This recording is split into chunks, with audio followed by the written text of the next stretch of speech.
kalian tahu tidak apa kegunaan tanda-tanda berikut ini? Apa ya? Nah, di video kali ini Ibu Juli akan menjelaskan tentang kegunaan tanda berikut.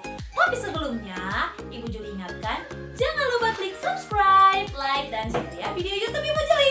Oke, terima kasih. Kita simak penjelasan Ibu Guru yang berikut ini.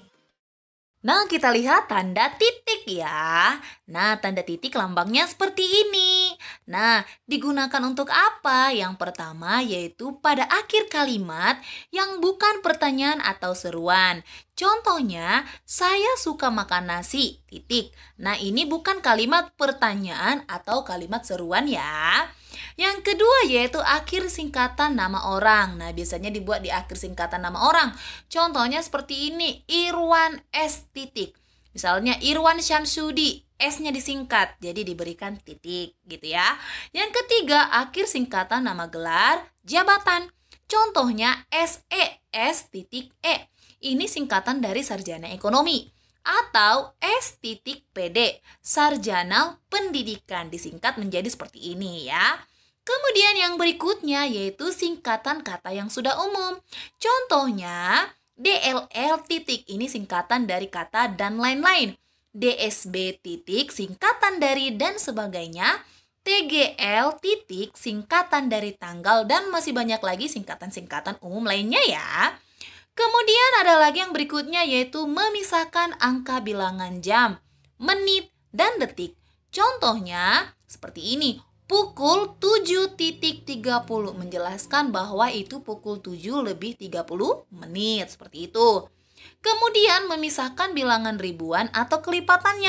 Contohnya seperti ini, 21.000 jadi 21.000. Seperti itu ya, itu untuk tanda titik. Nah, tanda koma lambangnya seperti ini ya. Nah, digunakan untuk apa? Yang pertama, menjelaskan unsur-unsur dalam suatu perincian. Contohnya, saya menjual baju, celana, dan topi. Jadi dirinci, dia menjual apa, seperti itu ya. Kemudian yang kedua, memisahkan kalimat setara yang didahului oleh kata seperti, tetapi, melainkan. Nah, contohnya, dia bukan anak saya, tetapi anak Pak Kenjo. Jadi kalau ada kata seperti, tetapi, melainkan biasanya diikuti dengan tanda koma. Berikutnya yaitu memisahkan anak kalimat dari induk kalimat. Contohnya seperti ini. Kalau hari hujan, saya tidak akan datang. Jadi ada anak kalimat dan ada induk kalimatnya. Ini terdiri dari dua kalimat ya, anak kalimat dan induk kalimat. Yang berikutnya yaitu di belakang kata seperti,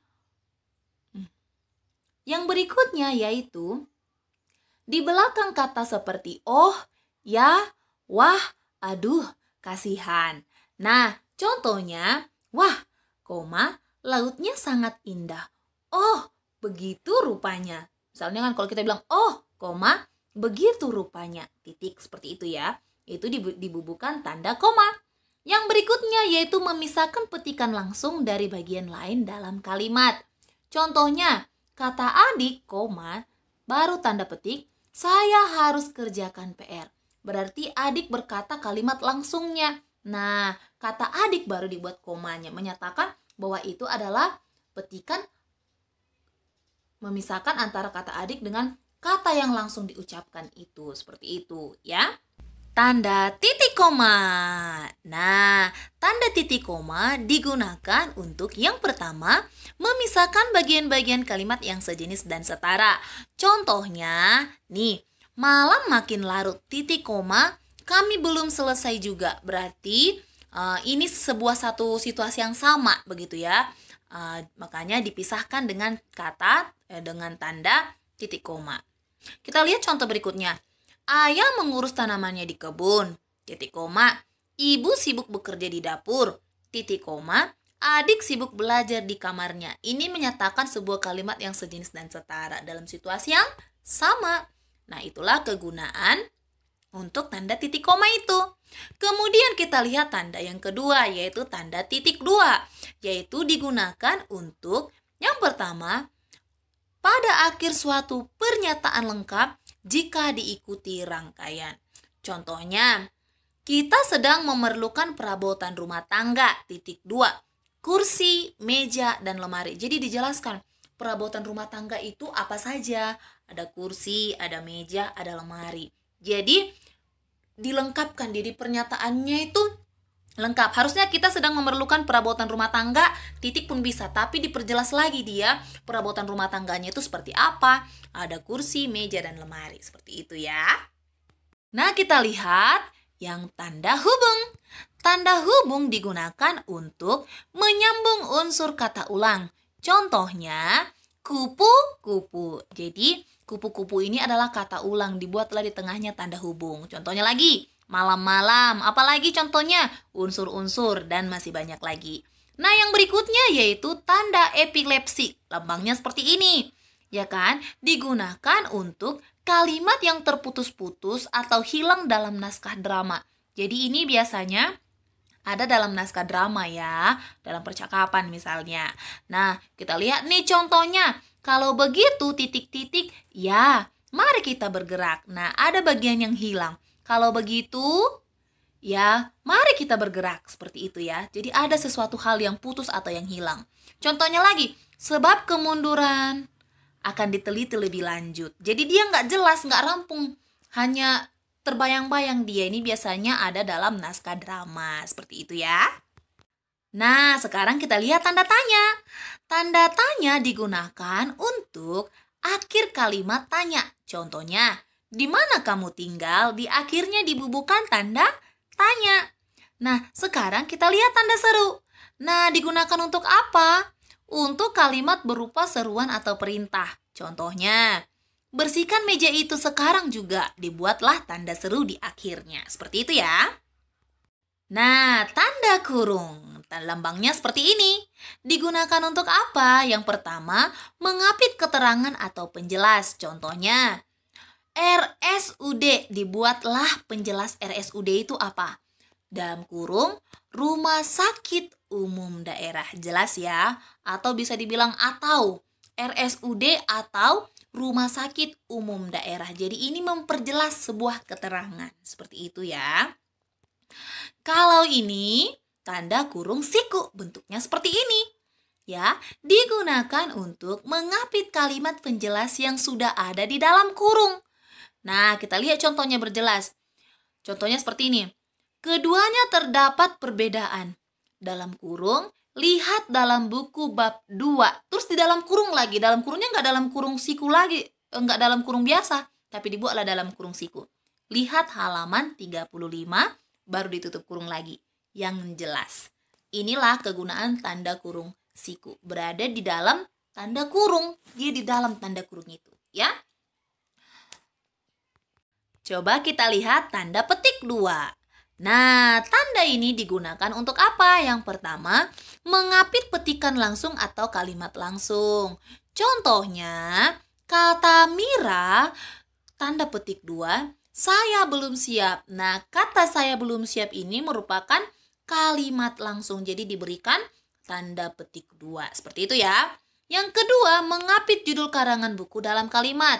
Contohnya, bacalah cerita petik 2 Kancil dan Buaya dalam buku Bobo. Jadi sebuah kalimat ada judul buku di tengah-tengahnya, judul bukunya diberikan tanda petik seperti itu ya.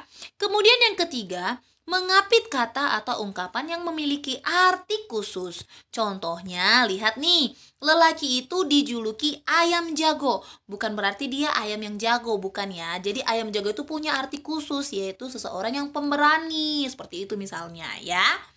Nah, itu kegunaan tanda petik 2.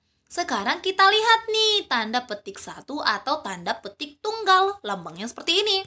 Nah, digunakan untuk mengapit petikan di dalam petikan lain. Contohnya nih, ada sebuah kalimat langsung seperti ini. Kata mama sudah dibuat petik 2. Kamu dengar suara kring-kring tadi. Nah, kring-kring itu diberikan tanda petik 1. Sebuah sesuatu istilah ya, tapi berada di dalam tanda petik. Jadi dibuatlah dia petik satu seperti ini ya. Yang kedua yaitu menjelaskan makna ungkapan asing. Contohnya nih, feedback. Nah, untuk menjelaskan feedback ini dibuatlah tanda petik satu yaitu balikan. Feedback artinya balikan. Seperti itu ya. Oke deh, ini dia tanda garis miring, lambangnya seperti ini. Digunakan untuk apa? Yang pertama untuk menulis nomor surat. Contohnya seperti ini, nomor titik 7 garis miring PK garis miring 2021. Banyak jenis-jenis nomor surat ya, dan biasanya di sana terdapat tanda garis miring.